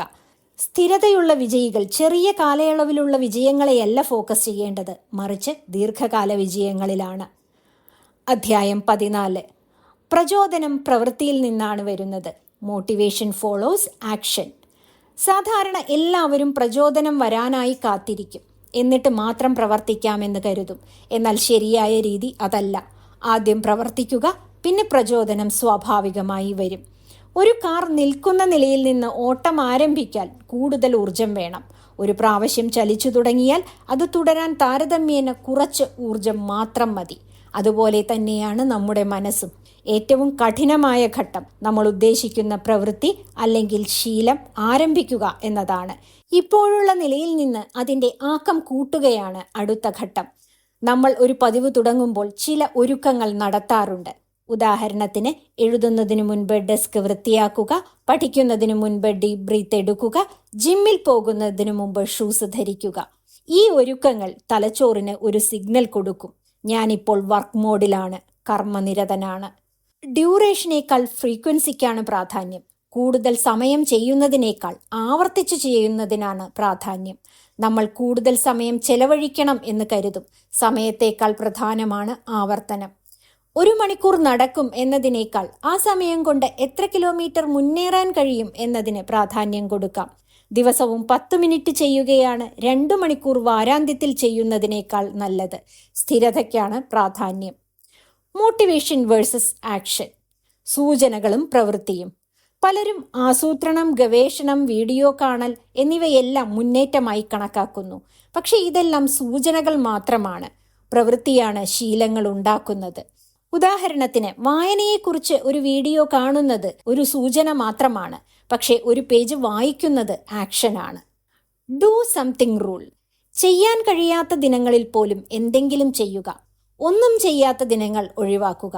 ഉദാഹരണത്തിന്, വ്യായാമം ചെയ്യാൻ കഴിയാത്ത ദിവസങ്ങളിൽ ഒരു പുഷപ്പെങ്കിലും എടുക്കുക. വായിക്കാൻ ഒട്ടും സമയമില്ലാത്ത ദിവസങ്ങളിൽ ഒരു പേജോ അല്ലെങ്കിൽ ഒരു പാരഗ്രാഫോ വായിക്കുക. അത് തെറ്റിക്കരുത്. Mental reframing. പുതിയ രീതിയിൽ അവതരിപ്പിക്കുക. എനിക്ക് ഇപ്പോൾ മനസ്സില്ല എന്നതിന് പകരം ഞാൻ ഈ ശീലം തുടരുന്ന വ്യക്തിയാണ് എന്ന രീതിയിൽ ചിന്തിക്കുക. ഇതാണ് പക്വമായ ചിന്ത. പ്രചോദനം കാത്തിരിക്കരുത്. പ്രവൃത്തി ആദ്യം നടക്കട്ടെ. അതിനുള്ള ഒരുക്കങ്ങൾ നടത്തുക. ഒന്നും ചെയ്യാത്ത ദിനങ്ങൾ ഒഴിവാക്കുക. അധ്യായം 15. പരിസരം മാറ്റുക, ജീവിതം മാറും. Environment design. നമ്മൾ നമ്മളെ നിയന്ത്രിക്കുന്നു എന്ന് കരുതുമ്പോൾ യഥാർത്ഥത്തിൽ നമ്മെ നിയന്ത്രിക്കുന്നത് നമ്മുടെ ചുറ്റുപാടുകളാണ് എന്ന് നമ്മൾ നേരത്തെ ചർച്ച ചെയ്തു. മിക്ക മനുഷ്യരും പരാജയപ്പെടുമ്പോൾ പറയുന്ന വാക്കുകൾ എനിക്ക് ഡിസിപ്ലിൻ ഇല്ല, എൻ്റെ മനസ്സിന് ബലമില്ല. പക്ഷേ നമ്മുടെ ചുറ്റുപാടുകൾ ശരിയായി ഡിസൈൻ ചെയ്യാത്തതാണ് പലപ്പോഴും കാരണം. ചുറ്റുപാടിൻ്റെ അദൃശ്യമായ സ്വാധീനം, ഇൻവിസിബിൾ ഇൻഫ്ലുവൻസ് ഓഫ് എൻവയൺമെന്റ്. നമ്മളുടെ മുറിയുടെ ക്രമം, മേശയുടെ അവസ്ഥ, മൊബൈൽ ഹോം സ്ക്രീൻ, അവയെല്ലാം നമ്മളോട് എന്ത് ചെയ്യണം എന്ന് പറയുന്നുണ്ട്. ഒരു മുറിയിൽ TV മുന്നിലുണ്ടെങ്കിൽ TV കാണും. പുസ്തകം മേശമേലാണെങ്കിൽ വായിക്കും. കാണുന്ന സൂചനകൾ. നമ്മുടെ തലച്ചോറ് കൂടുതലും കാഴ്ചകൾക്കാണ് പ്രാധാന്യം നൽകുന്നത്. അത് കാണുന്ന കാര്യങ്ങളിൽ നിന്ന് തീരുമാനമെടുക്കുന്നു. അതുകൊണ്ട് നല്ല ശീലങ്ങളെ കണ്ണിനു മുന്നിൽ വയ്ക്കുക, മോശം ശീലങ്ങളെ കൺമുന്നിൽ നിന്നും മായ്ക്കുക. സാഹചര്യം എന്ന നിശബ്ദ പങ്കാളി. സാഹചര്യത്തെ ഒരു മിണ്ടാത്ത കൂട്ടുകാരനായി കരുതുക. അത് ദിവസേന നമ്മളെ നയിക്കുന്നു, നമ്മൾ എന്താകണം എന്ന് പറഞ്ഞു കൊടുക്കുന്നു.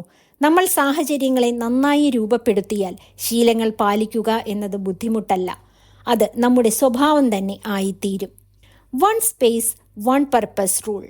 ഒരു സ്ഥലം ഒരു ഉപയോഗത്തിനായി മാറ്റിവെക്കുക. ഉദാഹരണത്തിന്, ബെഡിൽ കിടന്ന് സ്ക്രോൾ ചെയ്യൽ, പഠിക്കൽ, സ്റ്റഡി ടേബിളിൽ സിനിമ കാണൽ തുടങ്ങി പലതും ഒഴിവാക്കാം. കിടക്ക ഉറങ്ങാനും പഠനമേശ പഠനത്തിനും സോഫ വിശ്രമത്തിനും ഉപയോഗിക്കാം. ഇങ്ങനെ മനസ്സിന് ഇടങ്ങളുടെ കാര്യത്തിൽ വ്യക്തത ഉണ്ടാകും. Make good habits the path of least resistance. അധികം തടസ്സങ്ങളില്ലാത്ത പാതയാണ് നല്ല ശീലങ്ങൾക്ക് വേണ്ടത്.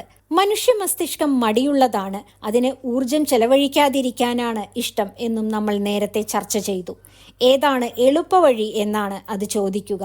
നല്ല ശീലങ്ങൾ എളുപ്പമാകും വിധത്തിലും ദുശ്ശീലങ്ങൾ പ്രയാസകരമായ രീതിയിലും നമ്മൾ ചുറ്റുപാടുകളെ രൂപപ്പെടുത്തിയാൽ മതിയാകും. Digital environment matters. ഡിജിറ്റൽ ചുറ്റുപാടുകളുടെ പ്രാധാന്യം.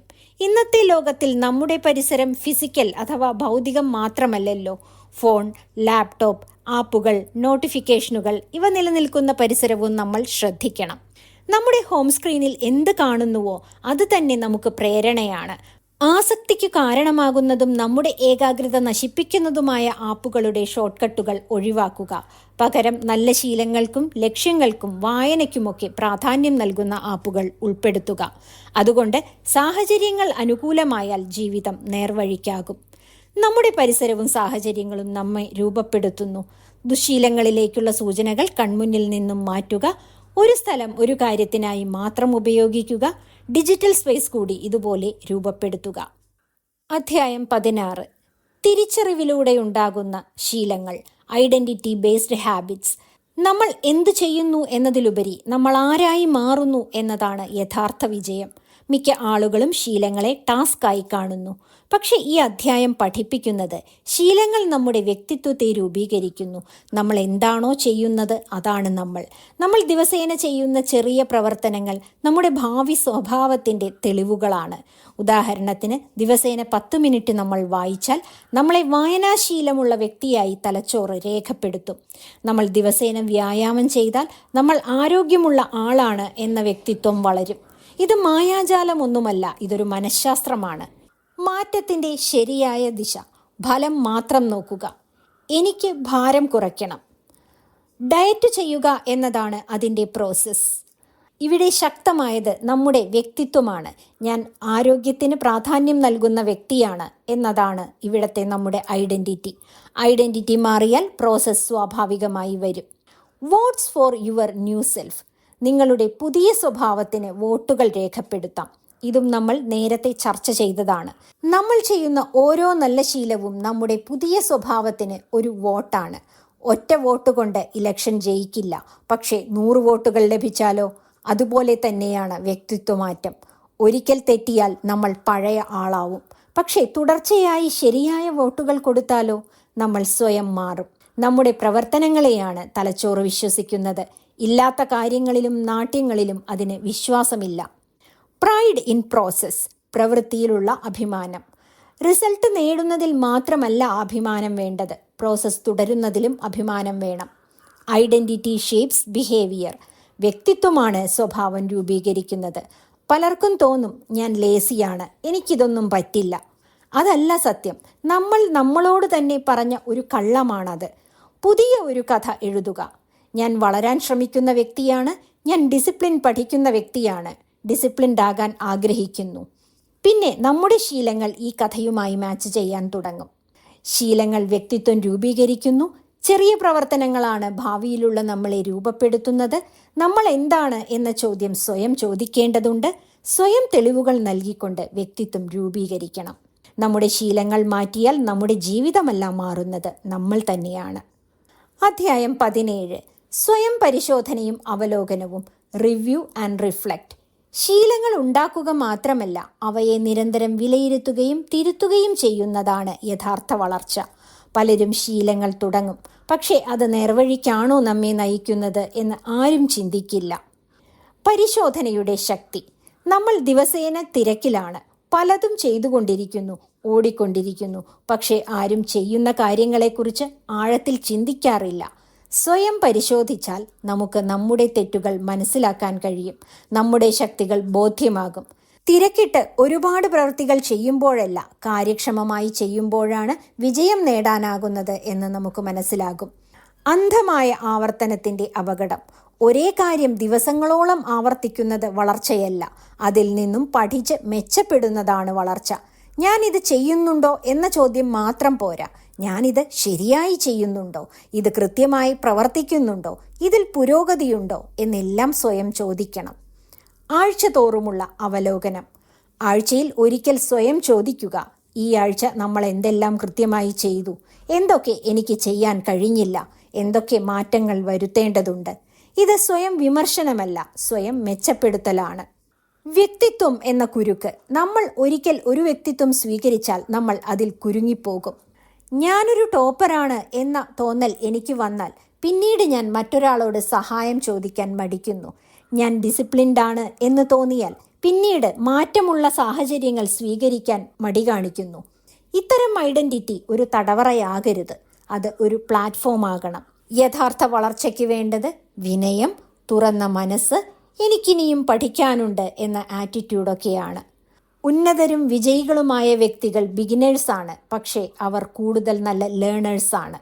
പൂർണ്ണതയല്ല, പുരോഗതിയാണ് ആവശ്യം. ചെറിയൊരു പുരോഗതിയും ശ്രദ്ധിക്കുക. ഒരു പേജ് കൂടുതൽ വായിച്ചാലോ, 1 മിനിറ്റ് കൂടുതൽ വ്യായാമം ചെയ്താലോ, ഒരു ദിവസം കൂടുതൽ കൺസിസ്റ്റൻ്റായി ജോലി ചെയ്താലോ അത് ഒരു മുന്നേറ്റമാണ്. ശീലങ്ങൾ നിർമ്മിച്ചാൽ മാത്രം പോരാ, അവയെ നിരന്തരം അവലോകനം ചെയ്യുക കൂടി വേണം. അന്ധമായ ആവർത്തനം ഒഴിവാക്കണം. ആഴ്ചതോറും സ്വയം പരിശോധിക്കുന്ന ശീലം ഉണ്ടാക്കുക.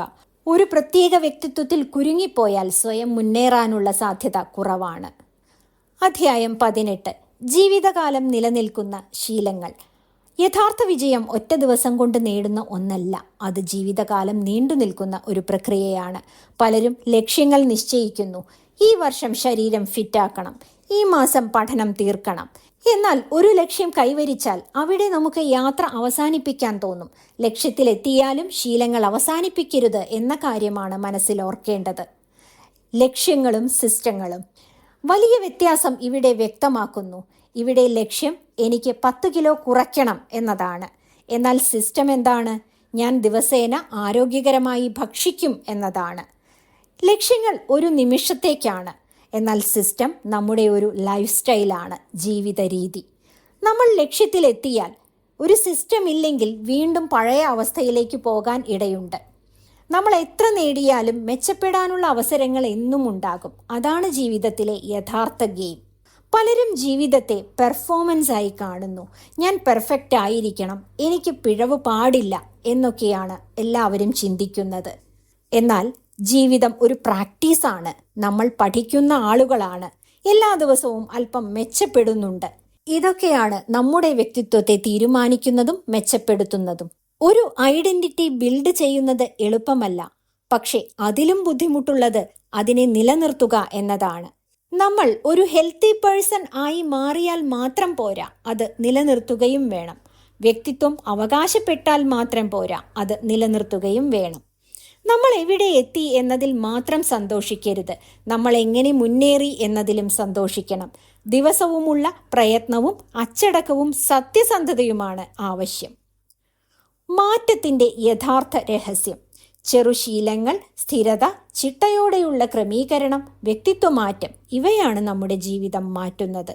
ലക്ഷ്യത്തിലെത്തിയാലും ശീലങ്ങൾ നിർത്തരുത്. വിജയത്തിലെത്തിയാലും നല്ല ശീലങ്ങൾക്ക് അവസാനമില്ല. ചിട്ടയോടെ കാര്യങ്ങൾ ചെയ്യുന്നതാണ് ലക്ഷ്യത്തേക്കാൾ പ്രധാനം. ജീവിതകാലം മുഴുവൻ നമ്മൾ മുന്നേറിക്കൊണ്ടിരിക്കണം. നമ്മൾ ഒരിടത്ത് എത്തുക എന്നതല്ല, നമ്മൾ ഓരോ ദിവസവും മെച്ചപ്പെടുന്നു എന്നുള്ളതാണ് പ്രധാനം. അധ്യായം 19: നല്ല ശീലങ്ങൾ സൃഷ്ടിക്കുന്നതിലെ മറുവശം. നല്ല ശീലങ്ങൾ നമ്മെ വിജയത്തിലേക്ക് നയിക്കുമെങ്കിലും അതിൽ നമ്മൾ കുരുങ്ങിപ്പോകാനിടയുണ്ട്. ഒരു ശീലം രൂപപ്പെട്ടാൽ നമ്മൾ ചെയ്യുന്നത് ഓട്ടോ പൈലറ്റ് മോഡിലാണ്. അതായത് ചിന്തിക്കാതെ ചെയ്യുന്നു, മെച്ചപ്പെടുത്തൽ നിൽക്കുന്നു, ഇത്ര മതി എന്ന തോന്നൽ വരുന്നു. ശീലങ്ങളുടെ ഗുണം: ഊർജം ലാഭിക്കുന്നു, തീരുമാനമെടുക്കാനുള്ള ബുദ്ധിമുട്ട് കുറയ്ക്കുന്നു, സ്ഥിരത നൽകുന്നു. ശീലങ്ങളുടെ ദോഷമോ വളർച്ചയെ തടയുന്നു, പുതിയ വഴികൾ മറക്കുന്നു, തെറ്റുകൾ ശ്രദ്ധിക്കാതെ പോകുന്നു. മുൻപ് പറഞ്ഞ ഒരാശയത്തെ ഇവിടെ ശക്തിപ്പെടുത്തുന്നു. ലക്ഷ്യങ്ങൾ ഒരു ഫലം നേടാനാണ്, സിസ്റ്റങ്ങൾ തുടർച്ചയായ പുരോഗതിക്ക് വേണ്ടിയാണ്. പക്ഷേ സിസ്റ്റങ്ങൾ പോലും ഒരിടത്ത് പഴകാം. അതിനാൽ സിസ്റ്റങ്ങൾ നിരന്തരം പരിശോധിക്കുകയും പുതുക്കുകയും വേണം. ശീലങ്ങൾ നമ്മെ മുന്നോട്ട് കൊണ്ടുപോകണം, പിന്നോട്ട് വലിക്കരുത്. അതിനായി ഇടയ്ക്കിടെ സ്വയം ചോദിക്കുക: ഞാൻ മെച്ചപ്പെടുന്നുണ്ടോ? ഈ ശീലം ഇപ്പോഴും എന്നെ സഹായിക്കുന്നുണ്ടോ? പഴയ ശീലങ്ങളെ അപ്ഡേറ്റ് ചെയ്യുക, പുതിയ വെല്ലുവിളികൾ ചേർക്കുക. തുടക്കത്തിൽ ശീലങ്ങൾ നമ്മെ സഹായിക്കുന്നു, ഇടയ്ക്ക് ശീലങ്ങൾ നിലനിർത്തുന്നു, അവസാനം നമ്മൾ അതിൻ്റെ ഒരു മാസ്റ്റർ ആയി മാറുന്നു. അവിടെ ബോധപൂർവമായ ഒരു പരിശീലനത്തിൻ്റെ ആവശ്യമുണ്ട്. മികച്ച ആളുകൾ ഓട്ടോ പൈലറ്റ് മോഡിലല്ല, ബോധപൂർവമാണ് പ്രവർത്തിക്കുന്നത്. ശീലങ്ങൾ ഒരു ടൂളാണ്, ലക്ഷ്യമല്ല. സ്ഥിരത ആവശ്യമാണ്, പക്ഷേ അവ ബോധപൂർവമാകണം. പുരോഗതിക്ക് സ്വയം വിമർശനവും സ്വയം വിലയിരുത്തലും അത്യാവശ്യമാണ്. ശീലങ്ങൾ നമ്മളെ ഉന്നതിയിലെത്തിക്കണം, എന്നാൽ നമ്മൾ അവയിൽ ലയിച്ചു പോകരുത്. ഇങ്ങനെ ചെറിയ ചെറിയ ശീലങ്ങളിൽ വരുത്തുന്ന മാറ്റങ്ങളും പുരോഗതിയും നമ്മുടെ ജീവിതത്തിലാകമാനം സന്തോഷവും സമാധാനവും അതിലുപരി അഭിവൃദ്ധിയും ഉണ്ടാക്കുമെന്നാണ് ഈ പുസ്തകം നമ്മെ പഠിപ്പിക്കുന്നത്.